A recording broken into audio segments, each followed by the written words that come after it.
په قبرونو والو کې شمارا ځای شمار کا هیڅ پته نه دی کېدی شي منټ بعد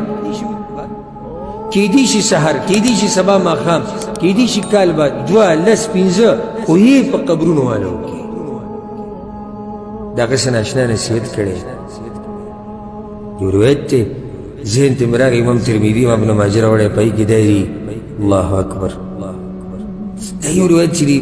زړه ته کوز کو کنه فإنك لا تدري يا عبد الله ما اسمك غدا اے د الله بندا تا ته ګوره دا پته نه چې سبا دې څه نوم دی لکه اوس یو سړی دی د هغه نوم دی عبدالرحمن نو دا پته نشته چې سبا د ده نوم عبدالرحمن دی که سبا یې نوم مړی دی نو چې یو سړي ته دا پته نشته چې سبا یې نوم څه دی نو څه به زړه ولګیا په دې دنیا کې ما ته اوس د فایدې ذکر کړې وه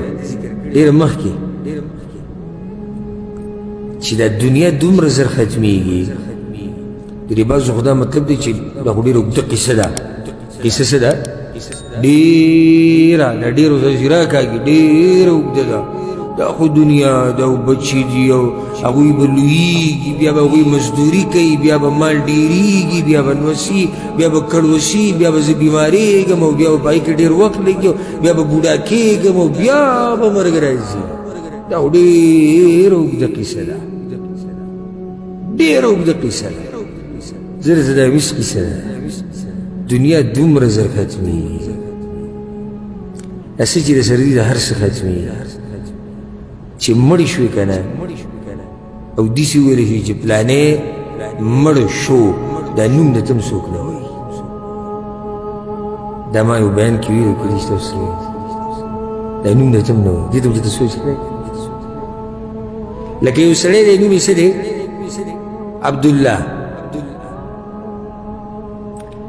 5 بجې د ماښامې د هغه نوم عبدالله دی په 6 بجې عبدالله مړ شو په 7 بجې مړی دی مړی را کوز کوي که نه هغه مړی یې ګاډي توکې جوړ هلک عبدالله نوم یې وایه ورته عبدالله ارشد یې لاړو